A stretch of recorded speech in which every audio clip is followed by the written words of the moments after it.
मेरे प्रिय छात्र छात्राओं, मैं महेश झा, व्याकरण विषयक सहायक प्राध्यापक, कीर्ति नारायण कामाख्या संस्कृत महाविद्यालय महरैल मधुबनी, आप सबों के लिए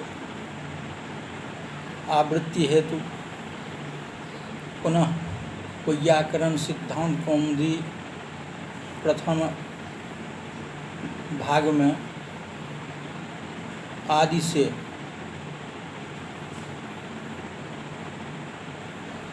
आवृत्ति हेतु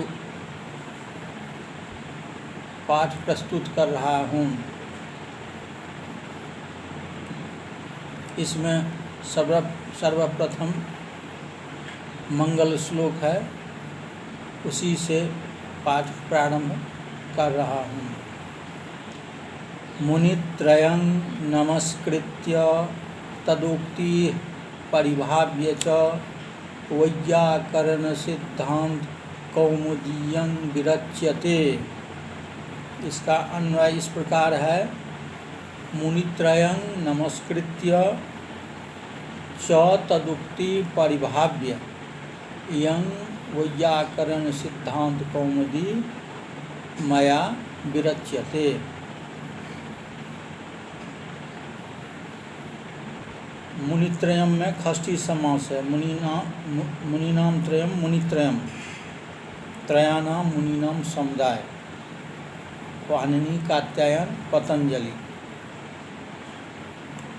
व्याकरण शास्त्र के ग्रंथ निर्माण करने में सर्वप्रथम व्याकरण के आद्य प्रवर्तक सुप्रसिद्ध 3 आचार्यों से प्रेरणा प्राप्त करने हेतु भट्टोज दीक्षित का उन्हें नमन करना मंगलाचरण का प्रमुख कार्य है। ये 3 आचार्य पाणिनि कात्यायन पतंजलि हैं।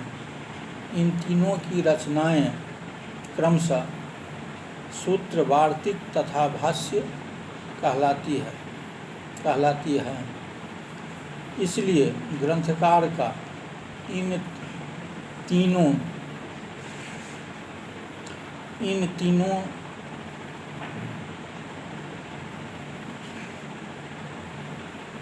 आचार्यों को प्रणाम कर फिर ग्रंथ रचना की ओर प्रवृत्त होना स्वाभाविक है। मंगलाचरण के श्लोक में त्रयम पद त्रिक समुदाय का बोधक है। त्रयम शब्द का व्युत्पत्ति लभ्य अर्थ यही सूचित करता है। त्रयः अवयवा अस्य समुदायस्य तत् त्रि शेष तय प्रत्यय, तय को अयच आदेश त्रयम। यहाँ संख्यावाचक त्री शब्द से अवयवार्थ में तय अयच प्रत्यय का विधान होने के कारण समष्टिगत अर्थ की प्रतीति होती है। इसलिए व्याकरण शास्त्र के आधारभूत पाणिनि, कात्यायन तथा पतंजलि को प्रणाम कर अभीष्ट सिद्धि की प्रार्थना की गई है। केवल प्रणाम करने से उनके विचारों का निदर्शन संभव नहीं है। इसलिए ग्रंथकार पुनः यह सूचित करते हैं कि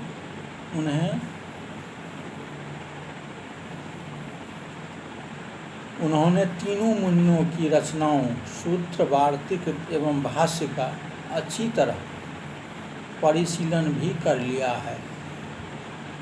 तदुक्ति च परिभाव्य,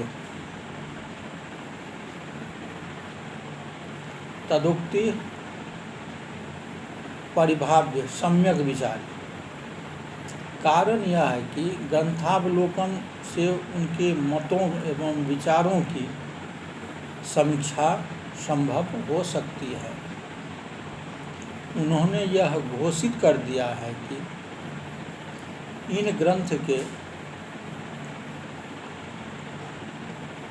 इस ग्रंथ के उपजीव्य ग्रंथ के मूलभूत सूत्र, वार्तिक एवं भाष्य है। जिनकी प्रामाणिकता सर्वमान्य है। तदनंतर ग्रंथकार ने ग्रंथ के नाम की अन्वर्थता अभिव्यंजित की है। व्याकरण शास्त्र का मुख्य कार्य शब्द रचना के साथ शब्द साधुत्व प्रतिपादन करना है। इसलिए आगे यह प्रदर्शित किया है कि यह ग्रंथ व्याकरण शास्त्र के विद्वानों द्वारा निर्णीत सिद्धांतों को प्रकाशित करने में चंद्रिका कौमुदी के समान सिद्ध होगा। अर्थात यह ग्रंथ रात्रिगत अंधकार को दूर करने वाली एवं वस्तु प्रकाशिका चंद्रिका के समान अध्येताओं के अज्ञानजन्य अंधकार को दूर कर व्याकरण के आद्य प्रवर्तक तीनों आचार्यों के ग्रंथों में विद्यमान विषयों का अध्येताओं को अनायास एवं असंदिग्ध बोध कराने में समर्थ होगा।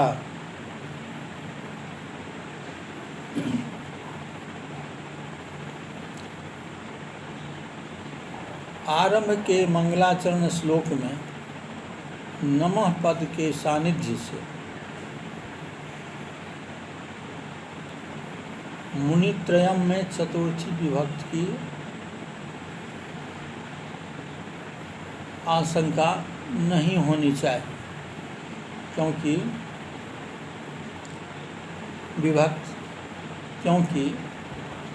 विभक्तियाँ दो तरह की होती है, एक उपपद विभक्ति और दूसरी कारक विभक्ति। जो विभक्तियाँ किसी पद के सानिध्य के कारण विहित है उन्हें उपपद विभक्ति कही जाती है।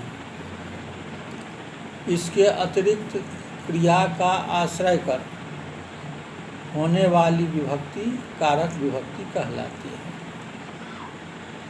क्रिया के साथ कारक का साक्षात अन्वय होने के कारण यहाँ नमस्कृत पद से नमस्कार करना इस प्रकार क्रिया की प्रतीति होती है।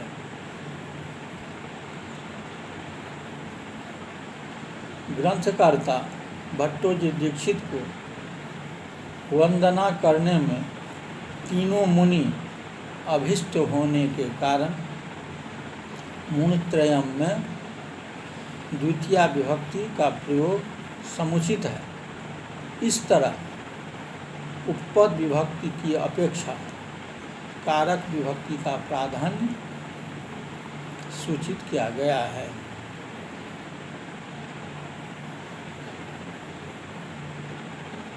उपपद विभक्ते कारक विभक्तिर बलीयसी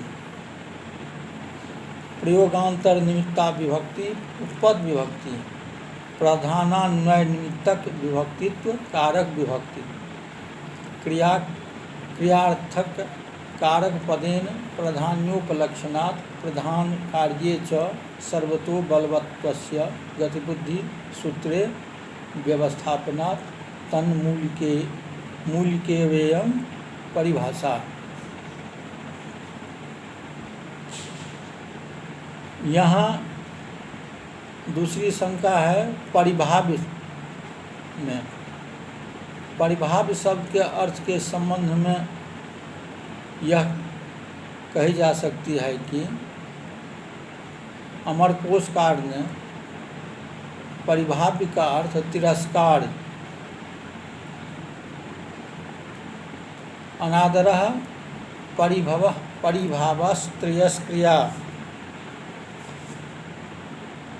कहा है। इस प्रकार परिभू का अर्थ तिरस्कार करना होना चाहिए। तदनुसार प्राचीनों की उक्तियों का तिरस्कार कर इस अर्थ की कल्पना भी कुछ लोग करते हैं। वस्तुतः इस कल्पना में कुछ सार नहीं है। श्लोक में तदुक्ति के सानिध्य से तीनों मुनियों के कथन पर विचार करना अर्थ की युक्ति संगत मालूम पड़ता है और यही अर्थ ग्रंथकार को अभिष्ट है। इस अर्थ को स्वीकार करने में स्वयं पाणिनि ही प्रमाणभूत है। तिरस्कारार्थक परिभव शब्द में निच प्रत्यय रहित परिभू की कल्पना पाणिनि ने की है। यहाँ पर स्वार्थ में विहित निच प्रत्यय सहित परिभू सुकृत है। इसके अतिरिक्त धातु अनेकार्थक होते हैं, इसलिए परिभू को विचारार्थक मानने में कोई आपत्ति नहीं है। इस अर्थ के स्वीकार करने में श्रीहर्ष का प्रयोग भी प्रमाण स्वरूप दिया जाता है। उन्होंने मनसा परिभाव्य किंचित यह प्रयोग विचारार्थक परिभू से ही निष्पन्न माना है।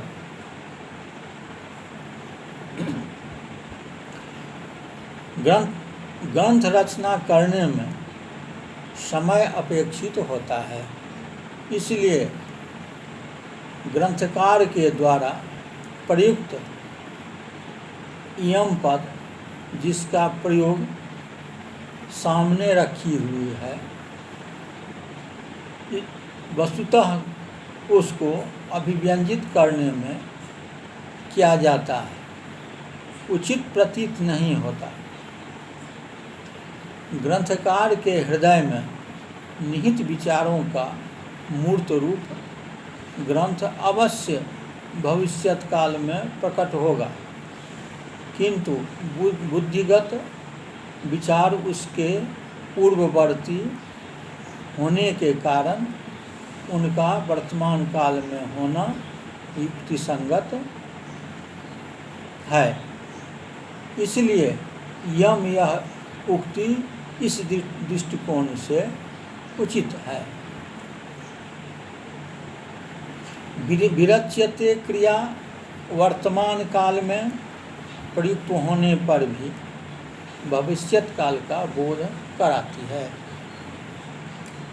पाणिनि के नियमानुसार आसन्न भूत अथवा प्रत्यासन्न भविष्यत काल में वक्ता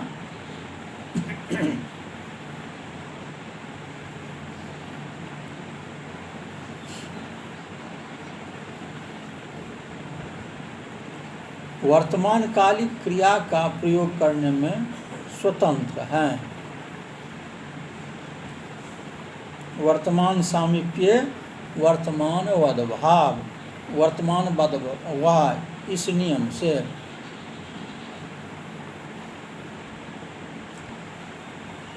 ग्रंथारंभ में अनुबंध चतुष्टय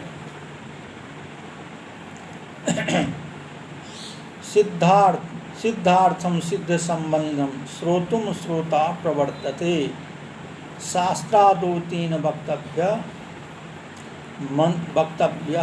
संबंध सप्रयोजन मीमांसा श्लोक वार्तिक। इस अनुबंध चतुष्टय के निरूपण करने की परंपरा प्राचीन काल से चली आ रही है। कारण यह है कि ग्रंथकार को अपने ग्रंथ में अध्येताओं की अभिरुचि और प्रवृत्त कराने के लिए विषय प्रयोजन आदि का निरूपण करना आवश्यक होता है। इसके साथ ही अध्येताओं की योग्यता के कारण उसके अधिकारी होने के विषय में भी विचार करना ग्रंथकार का ध्येय होता है। अन्यथा अनधिकारी के अध्ययन करने पर उद्देश्य की सिद्धि संभव नहीं है। इसलिए ग्रंथ का अध्ययन करने पर अध्येता का उसके साथ संबंध की कल्पना का बीज है। यह देखा गया है कि मानव उसी कार्य में प्रवृत्त होता है जिसमें उसे अपने उद्देश्य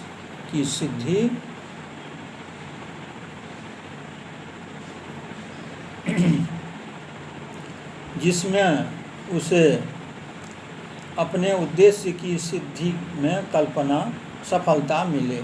इदं मदिष्ट साधनम, तथा इसके साथ ही उसे यह भी देखना पड़ता है कि वह उस कार्य को करने में समर्थ भी है। इदं मत्कृति साध्यम, इस प्रकार ग्रंथकार की ग्रंथ रचना में प्रवृत्ति इष्ट साधनता और कृत्य साध्यता के ज्ञान होने पर ही होती है। इस ज्ञान में इदं पद से विषय, मत पद से अधिकारी, इष्ट पद से प्रयोजन तथा साधन या साध्य पद से संबंध, इन चारों का संकेत मिलता है।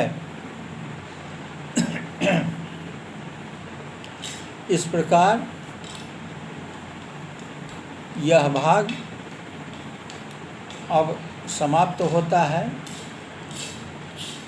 इसका शेष भाग द्वितीय भाग में प्रस्तुत किया जाएगा। धन्यवाद।